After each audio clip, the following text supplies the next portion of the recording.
parler du Cookéo de Moulinex, le Cookéo Wi-Fi Touch. Donc il se présente de cette façon-là. Il a juste un petit écran qui est tactile, qui nous permet d'accéder aux différents programmes. Donc nous avons différents petits bandeaux avec lesquels il suffit de glisser, comme pour les tablettes tactiles d'un téléphone. Donc il est connecté directement à une application qui nous permet de gérer les recettes, de les envoyer directement sur le Cookéo grâce au Wi-Fi. Donc tout se fait par l'intermédiaire du Wi-Fi et on peut également sur le téléphone suivre l'avancée et le déroulement de la recette. Donc nous avons l'onglet bibliothèque de recettes, donc c'est là-dessus qu'on trouvera toutes les recettes qui auront été mises envoyées dans le Cookéo. Il y a des recettes qui sont déjà archivées à l'intérieur et il y en a d'autres qu'on peut nous-mêmes rajouter. Nous avons des carnets de recettes, donc c'est des recettes que nous on envoie dessus, où on peut créer différents sous-menus, comme par exemple tout ce qui est accompagnement, plat, sauce, poisson, légumes, tout ça. On peut aussi cuisiner par ingrédients, donc il y a différentes rubriques là aussi, sous-rubriques. Donc on a les féculents, les légumes, les poissons, les viandes, et lorsqu'on rentre dans une des rubriques, comme par exemple légumes, donc c'est détaillé légumes par légumes, et là, par exemple, bon, je vais cliquer sur les carottes, on peut choisir de les prendre en rondelles ou entières. En fonction de la forme du légume, ça mettra plus ou moins de temps lors de la préparation de la recette, c'est-à-dire que le Cookéo prendra plus de temps de cuisson s'ils sont entiers que quand ils sont découpés. Après, nous avons là les paramètres. Ici, nous pouvons régler la luminosité, le Wi-Fi, si on doit changer de réseau. On a également des aides et des tutos qu'on peut retrouver sur le téléphone et la mise en veille. Pour vous expliquer un petit peu le Cookéo, c'est comme une cocotte minute, hein. Donc les cocottes qu'on avait à l'ancienne où il y avait le gros bouton fermoir avec la petite soupape, sauf que là, sur le principe, celui-ci est vraiment très très simple.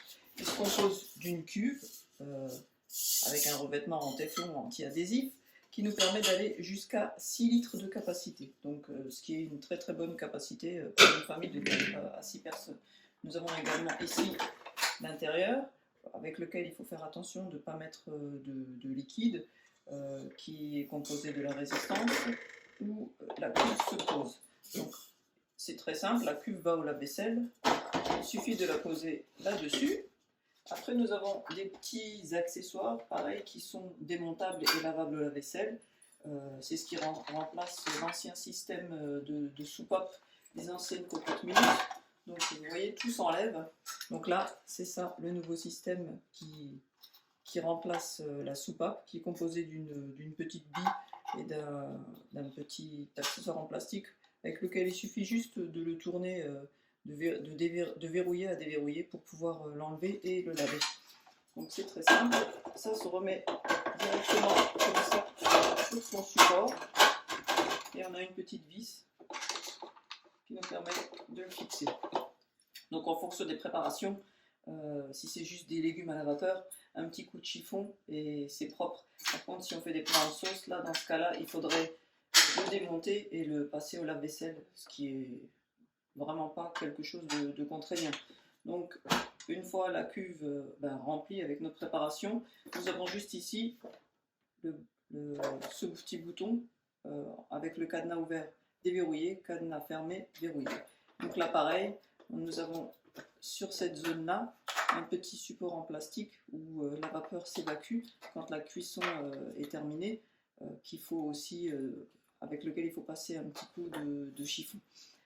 Et enfin, sur l'arrière, ils ont pensé à ce petit détail lorsqu'on ouvre le couvercle, donc l'eau puisse s'écouler et ne s'écoule pas sur le Cookéo, mais est récupérée sur ce petit bac avec lequel il faudra toujours penser à le vider après avoir cuisiné. De toute façon, le Cookéo nous le rappelle lui aussi. Et enfin, nous avons le câble qui se fixe sur l'arrière. C'est quand même assez lourd, hein. C'est préférable, on va dire, de le laisser sur le plan de travail, mais bon, il peut très bien aller dans un placard, c'est ce que je fais moi. Il est livré avec également un panier vapeur, qui nous permet de cuisiner les légumes. Donc moi aujourd'hui, je vais faire des pommes de terre à la vapeur. Donc c'était surtout pour vous montrer comment fonctionne le Cookéo et les différents points qui font que j'ai décidé d'acheter ce Cookéo, parce qu'à l'époque j'avais une cocotte minute, mais j'ai choisi de prendre le Cookéo surtout par rapport à la rapidité. La différence que le Cookéo a sur une cocotte minute, c'est surtout la rapidité et le fait qu'on ne se retrouve pas avec des kilos de vapeur et il n'y a quasiment pas de bruit, contrairement à une cocotte qui vraiment donne mal à la tête lorsqu'elle fonctionne. Et en plus, le Cookéo, lui, me permettait de suivre des recettes. Bon, après, on est libre de faire les recettes qu'on veut, mais c'est vrai que des fois, quand on veut se lancer sur des nouveaux plats, dans une cocotte minute, des fois où on se retrouvait avec une bouillie parce qu'on avait trop cuit, ou c'était pas assez cuit, donc il fallait relancer de nouveau un cycle de cocotte minute, donc il fallait attendre que la pression monte, et une fois que la pression était montée, ben, la préparation commençait enfin à cuire, mais le temps que la pression monte, la température forcément monte aussi, donc les légumes sont aussi en train de cuire, plus le temps de mise sous pression et la dépressurisation fait que des fois les légumes étaient trop cuits, surcuits. Donc là, c'est beaucoup plus précis qu'une cocotte minute, le temps est vraiment réglé à la minute près. Donc comme par exemple là, moi je vais passer sur les légumes, comme j'ai mis des pommes de terre, donc je vais aller sur la rubrique pommes de terre.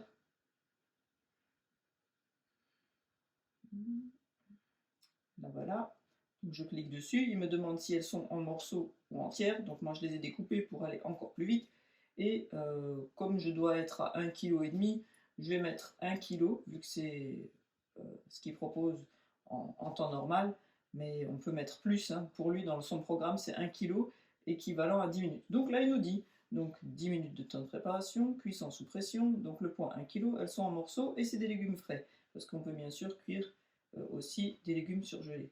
Donc, et il nous recommande 250 ml d'eau. Il nous dit ce qu'on doit faire, donc verser 250 ml d'eau dans la cuve et faire cuire le temps indiqué, qui sont les 10 minutes. Donc moi je suis d'accord avec ça, je mets OK. Là il me met en express, parce qu'on a différents modes de cuisson sous pression, qui sont classiques, express. Donc là il me propose en express, sauf que moi, vu que j'ai plus que 1 kg, je vais augmenter un petit peu le temps. Je vais mettre 14 minutes, ça devrait être bon. Voilà, je reviens dessus, je ferme, et là, nous cliquons sur Start. J'ajoute mes 250 ml d'eau, c'est-à-dire la cuve pas totalement remplie, hein, un petit fond, directement sur les pommes de terre. Voilà. Et après, on ferme la cuve. Voilà, il me met un temps de préchauffage. On va dire le seul inconvénient sur le Cookéo, c'est son temps de préchauffage qui est quand même assez long. Mais bon, il n'influence pas sur la préparation parce que même s'il est en train de préchauffer, c'est un temps qui est calculé directement avec le temps de cuisson. Donc là, lui, il est parti sur son temps de préchauffage. Donc j'avais cliqué Start. Donc là, le Cookéo est en route. On le voit parce que la lumière est rouge ici, au-dessus. C'est qu'il est en train de chauffer. Et la cuisson se lancera dès que le préchauffage aura terminé. Là, comme vous pouvez le constater, la cuisson a commencé. C'est indiqué là sur le Cookéo. Je vous fais un zoom dessus, comme ça vous voyez bien. Et vous pouvez écouter aussi le bruit que ça fait. Donc là, c'est en train de cuire, hein. On entend juste des petits grésillements de pression. Mais c'est pas comme les anciennes cocottes minutes où vraiment c'était le grand tapage, hein. Et en bas sur le coin, on peut voir la progression du temps. Donc il reste 10 minutes 20 par rapport aux 14 minutes que j'avais programmées. C'est quelque chose que je peux suivre également sur le téléphone en rentrant sur l'application, vu que l'application est connectée directement à mon Cookéo. Mais bon, là, vu que je filme avec mon téléphone, je ne peux pas vous montrer l'application. J'essaierai d'incruster des images si j'y arrive. Donc on se retrouve à la fin de la cuisson. Là, comme vous pouvez le voir, on arrive à quasiment la fin de la préparation. Donc on est à 43 secondes de la fin. Il va y avoir l'évacuation de la vapeur par la petite soupape que je vous ai montrée au début, qui est à l'arrière du Cookéo. Il y a eu un bip qui était arrivé 2 minutes avant la fin pour m'avertir qu'on arrivait quasiment à la fin de la préparation. Donc ça nous permet de, on va dire, sécuriser la zone si jamais il y a des enfants ou des choses comme ça et de se dire oui, ça y est, ma préparation est terminée. Donc là, on n'est plus qu'à 10 secondes et vous allez voir l'évacuation de la vapeur. Et on pourra tout de suite après l'évacuation de la vapeur ouvrir. Donc là, il bip, il nous signale qu'il va envoyer la vapeur. Voilà.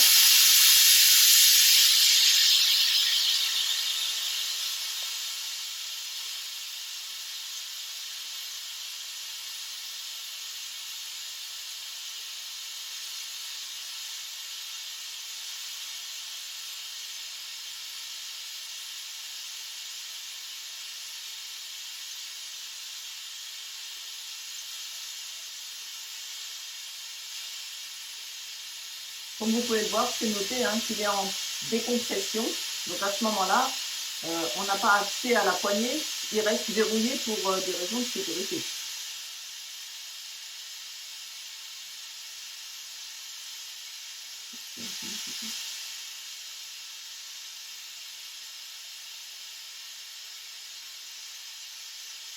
Voilà, la décompression est terminée. Donc comme vous pouvez le voir, il nous le note sur l'écran que la décompression est terminée. Il fait automatiquement un maintien au chaud, peu importe les préparations. Donc si disons maintenant vous êtes absent et vous pouvez quand même suivre vos préparations avec le téléphone, mais vous pouvez programmer des départs différés et calculer pour que quand vous rentrez à la maison, la préparation soit terminée et lui vous le maintient au chaud si jamais vous n'ouvrez pas tout de suite la cocotte. Ça ne veut pas dire qu'il cuit, ça sera maintenu dans les alentours d'une 30-40 degrés, grand maximum, j'ai plus le degré en tête, mais ça ne va pas cuire, ça va juste maintenir au chaud pour que comme ça, dès que vous ouvrez le cookéo, vous pouvez tout de suite servir votre plat. Donc là, je vais vous montrer le résultat des pommes de terre une fois cuites.